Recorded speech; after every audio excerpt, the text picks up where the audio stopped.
Thank you for this opportunity. I'm so happy to be here. Oh, good. I'm so excited to have you. Yes. So, Suki is a celebrated author and artist. She lives in the high desert of Southern California and enjoys her friends, her family, and her readers. And she's determined to live life with a smile. I love that whole idea of living life with a smile, because as you know, there's so many painful things that can happen in our life. And pain happens to everybody, but not everybody rises above and can smile with all of that. And that is something you have learned to do. So tell us a little bit about what growing up was like for you. So I came to the United States back in 1980, and I was 13 years old. I did not know any English. 13 years old? Yes. 13 years old. That is not a fun age for anybody, beginning of those teen years. Exactly. And you moved to a whole nother country, a whole new culture. Yes, so when I was in Japan, I was doing well in school. I had a lot of friends. And then coming over here all of a sudden, going into the teens, being a little sensitive, right? And then the American culture was so different. It was shocking.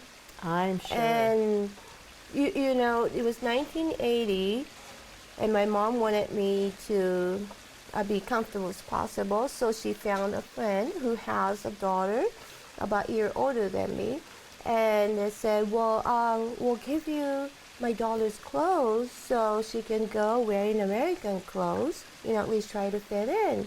Well, I didn't know. I loved the jeans, but I didn't know it was from the 70s, big bell-bottom jeans.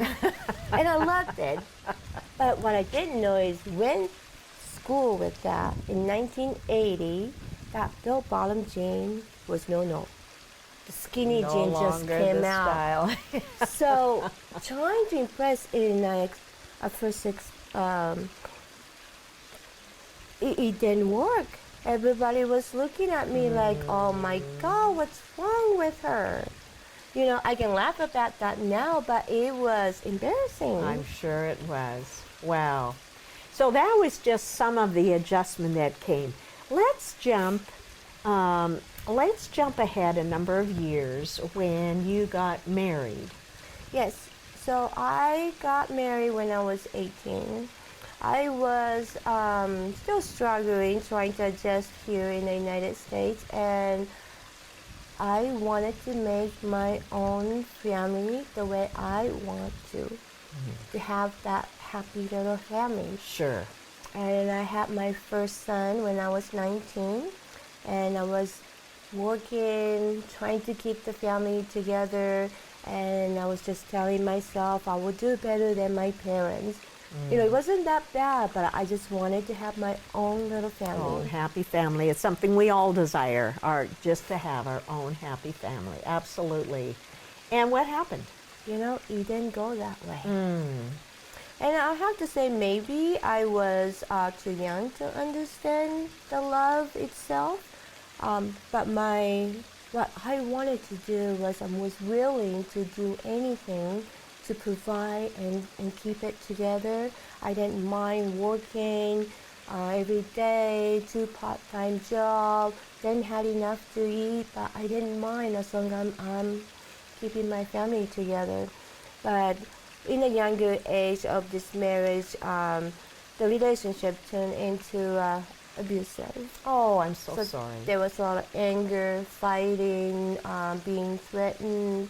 And so we got separated when I had the 2 boys, and I was pregnant with the third one. With the third child.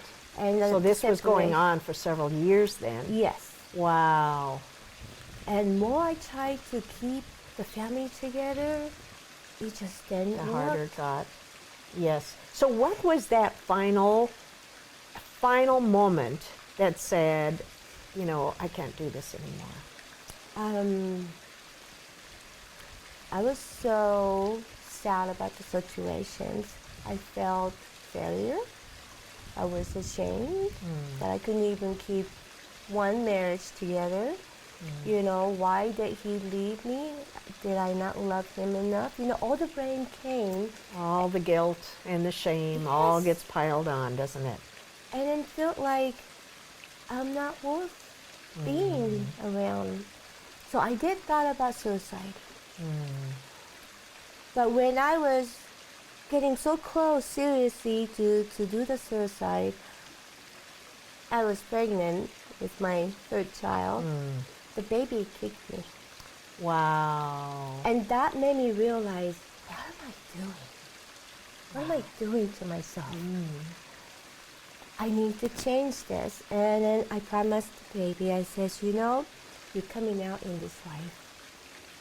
And you deserve life. So I would do everything I can to love you and be there for you.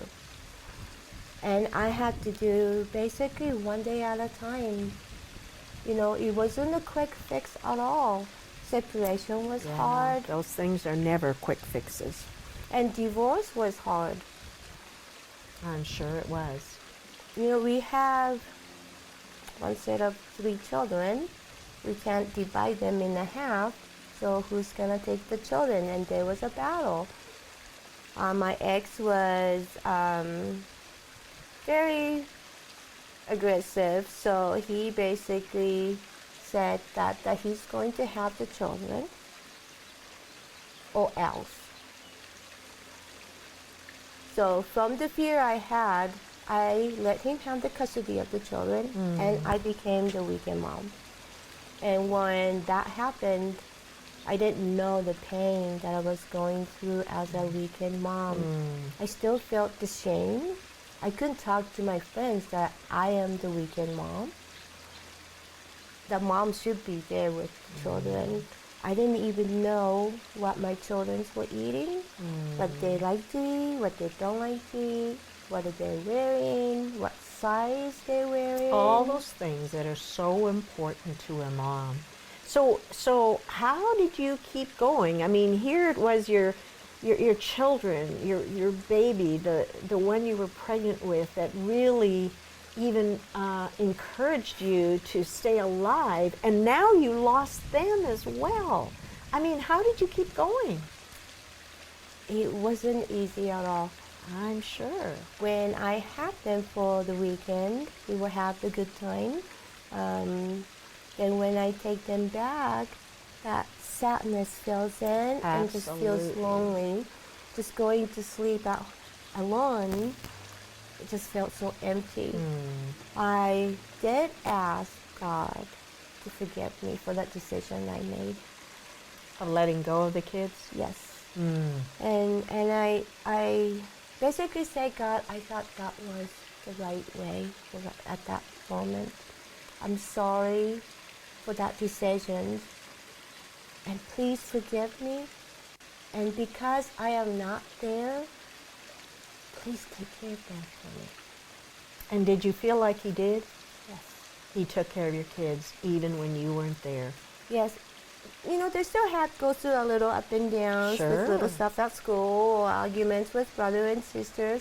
But every time I think about the children when they're not there, I ask God again and again to take care of them.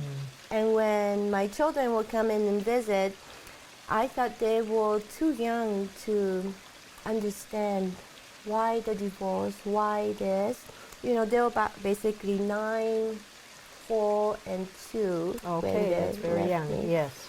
And then I thought, if I could just enjoy the moment on a visitation time, and when they get old enough to understand and they want to know why, then I'm able to explain to them. But until then, I didn't want them to forget about me. So at night, we saw the big full moon. And then I pointed out to my children and says, you know, at night, you know, at your desk, when you see the moon, I'll be looking at the same moon, thinking of you. Oh. And then I just thought, I just need to wait so the right time comes, so I can explain what happened and then help them understand the situation. And did that time come? Did you have that opportunity to do that? Yes, basically, mostly recently. So the first 10 years from the divorce, they were still growing up. And when my oldest turned 18, 19, he actually met a lady and had a family together. So he kind of went on and kind of got busy. I was still trying to work, and so we didn't really have a lot of time to visit, but we kept contact with the children every holidays. You know, we kept contact, but we couldn't really talk deeply of what happened. So just recently. So basically it took about almost 20 years from the time we divorced. Wow. So have you reunited with all of your children? Yes, I do have a lot more time now, and so they can come whenever they can, and we talk about the childhood memories, things that I didn't know, things how the brothers used to tease each other that I didn't know did it that way. So it's like a laughing, and then there's a time I will wait for the opportunity till some subject comes out, and I says, you know, son, I'm sorry I wasn't there. I wanted to be there, but it was like this and that, and then, you know, it was so soothing to hear my son say, Mom, it's okay. Oh. It's okay, I love you. So they've been understanding. Your children have all been understanding, and you now have a close relationship with them, don't you? Yes, we actually go to picnic and go hiking. Oh. We laugh about the little things that happened in the back then that it was funny, and we still joke around about how I cannot pronounce certain words in English. And then my son would say that again. And I'm like, no, I am not saying that again. Oh, how fun. Sounds like you have a wonderful relationship with them. Isn't God good?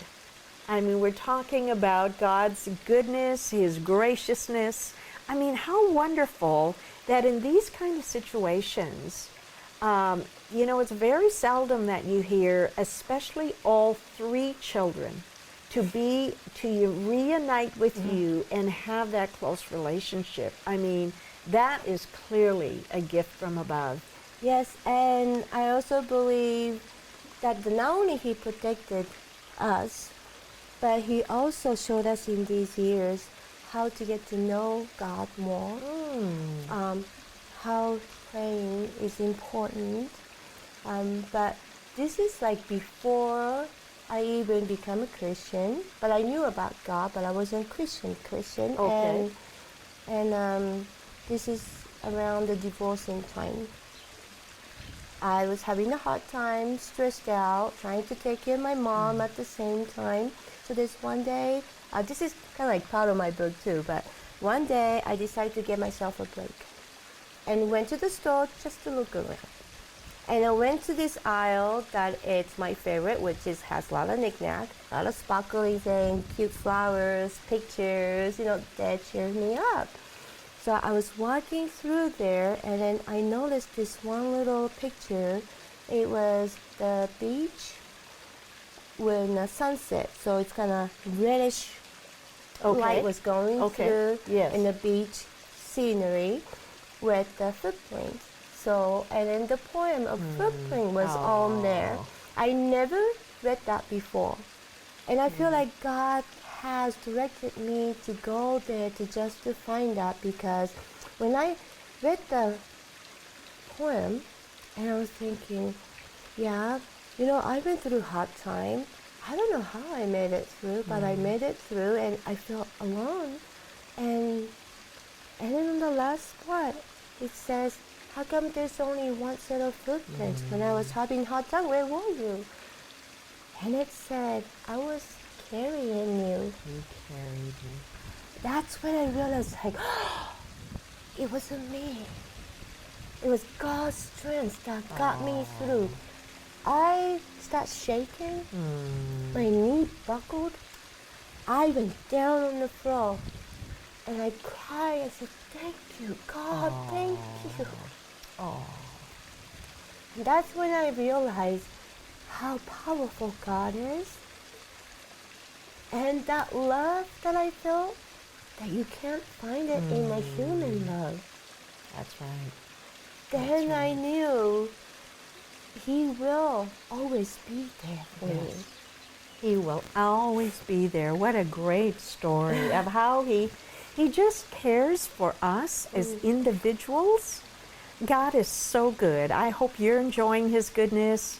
Thank you, Suki, for sharing your story. Very difficult story, but so exciting to hear how you've reunited with your children and can celebrate that today. Yes, thank you, Linda. Oh, you're welcome. Thank you for being with us. Thank you for joining us, and we'll talk to you soon.